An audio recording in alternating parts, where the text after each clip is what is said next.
I've got to say there is a sweet spirit in this place. You've been here for 3 hours and you're still on fire. I want to salute my dear sister Tamika for those kind words, and I want to salute Sister Pamela Africa. I want to salute Ramona Africa. We're both up. Give them a hand. Give them a hand. We love them. Pam Africa, the one and only Pam Africa. Ramona as well. And all of those who work together. You've been here a long time. I'm not going to go long. But I just want to say I want the world to know that I love my dear brother Mumia Jamal. We're here because we love him. And it is a revolutionary love. I want everybody who can to take a look at this picture. Look in his eyes. Look in his face. His spirit has not been broken in 30 years of repression on death row. He's a free black man on death row and still raising his voice, telling the truth, and he understands that the condition of truth is to allow suffering to speak. And he doesn't confine it just to his own suffering. It's connected to the suffering of those in every corner of the globe and every nook and cranny in this country. He acknowledges the theme, the anthem of black people, which is lift every voice. Every voice. And he understands that when you lift every voice, you're going to have to straighten your back up. And anytime, every day, people straighten their backs up, they're going somewhere, because folk can't ride your back unless it's bent. Or as Sly Stanwood says, stand, you've been sitting much too long. There's a permanent crease in your right and wrong. Mumia Jamal, when you look in his eyes, you see his precious family. Give it up again for Sister Goldie. Where is she? Where is she? Where is she? Where is she? Where is she? There she is. There she is. We love you. Send the love to the family. Send our love to the family. It is not just because there's our wonderful lawyer, Brother Michael, said that he's legally non-guilty and factually innocent, but he also chooses to straighten his back up and tell the truth. And any time in America you tell the truth about the vicious legacy of white supremacy and connect it to the role of oligarchs and plutocrats and keep track of the patriarchy and the homophobia and the anti-Jewish, anti-Arab, anti-Muslim bigotry, you are going to be either assassinated in character, assassinated literally, or they try to put you on death row. Let's just be honest about it. And we are here because here is a brother from what I call old school. I'm talking about Motown, Philly sound, Stax, Luther Vandross, Aretha Franklin, what's 103rd Street Rhythm Band, Ohio Players generation.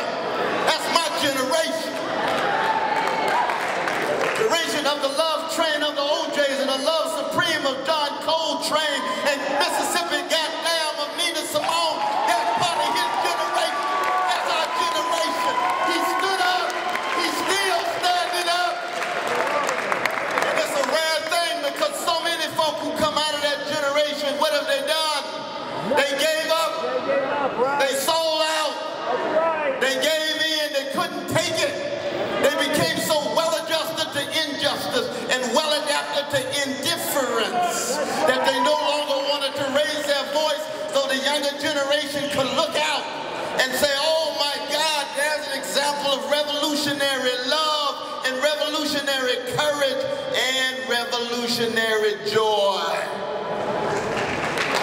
Mumia Jamal exemplifies that kind of fundamental commitment that has to do with a steadfast commitment to those friends for known called the wretched of the earth, beginning with Sister Letitia on the corner, on the chocolate sides of town, on to the Latino side and the Asian side, on to the white side, on to our red brothers and sisters right this very moment still living on reservations.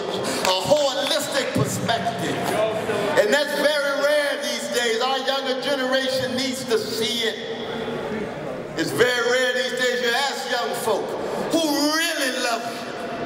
other than mama, who really is willing to live and die for you and tell the truth about your situation, give you the strength and the courage to deal with the history of niggerization. Because when you look closely in the eyes of Mumia Jamal, you see a black man who refused to be niggerized. Brother West, what do you mean by being niggerized? You're rendered so scared and afraid. You believe you're less beautiful, you're less moral, you're less intelligent. You walk around with your back humped over, you're laughing when it ain't funny, you're scratching when it don't itch, you're wearing the mask. All you want to do is just somehow gain access. You're terrorized, you're traumatized, and you're stigmatized. That's what it is to be niggerized. If you're looking at a free black man that said, in the face of terror, I'm going to be a revolutionary lover who organizes and mobilizes and tells the people the truth. I'm going to have revolutionary courage, so when cowardly folk come along, they want to shake and shudder and tremble because they can't stand the fact that I got a backbone, and I'm going to have a revolutionary joy, not just about the fleeting pleasures of a market-driven capitalist society trying to get us to be so stimulated and titillated with clever gimmicks of weapons of mass distraction. No, this brother straightens his back up, and even on death row, he's still thinking about others. That's the connection between all freedom fighters of whatever country. It could be Martin King, it can be Miles Horton, it can be Cesar Chavez, it can be Huey Newton. You find joy in serving others. You find joy in highlighting their context. You find joy in taking a stand and telling the truth, and you're willing to live and die in doing that. That is so alien these days in our market-driven society, and that's the reason why the Occupy movement is such a beautiful thing, because they straighten their backs up. They are echoing what Mumia Jamal's been talking about for 30 years. For 30 years. And that's why we are here. I know it's getting late. All I got to say is, let us keep this spirit, keep the love, keep the joy, and keep the courage. Be organized, mobilized, do something bigger than your own ego, connected to a vision that has to do with the children, has to do with the elderly, the orphan, the widow, the fatherless, the motherless, working people. This is a moment of profound democratic enlightenment and awareness, and we hope deep democratic revolution. This is the third moment in American history when it comes to revolution. The first was against monarchy. That's what this center is all about. We are in the center of revolutionaries who were willing to organize and mobilize against a king named George.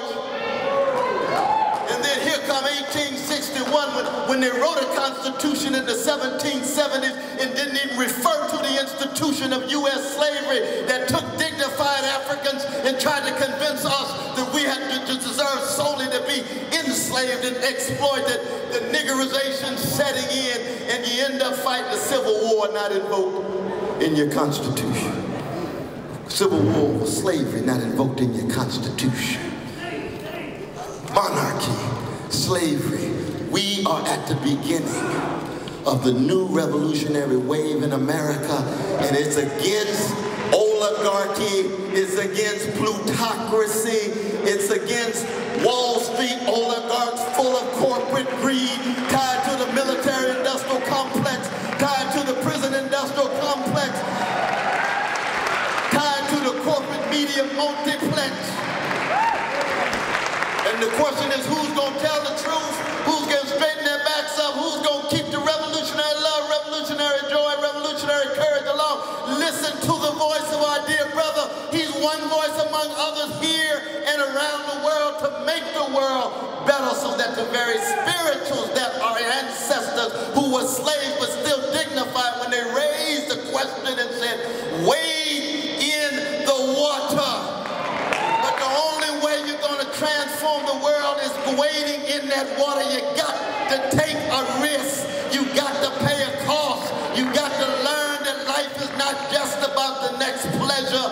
It's about a joy in serving others. We love you, Mumia. We shall forever highlight your life, your witness, and we will, in your struggle, will embody in the next generation the way Mortal Technique laid it out. Oh, that brother laid it out. Some of us been in this struggle now for 45 years. Some of them 50, some 60.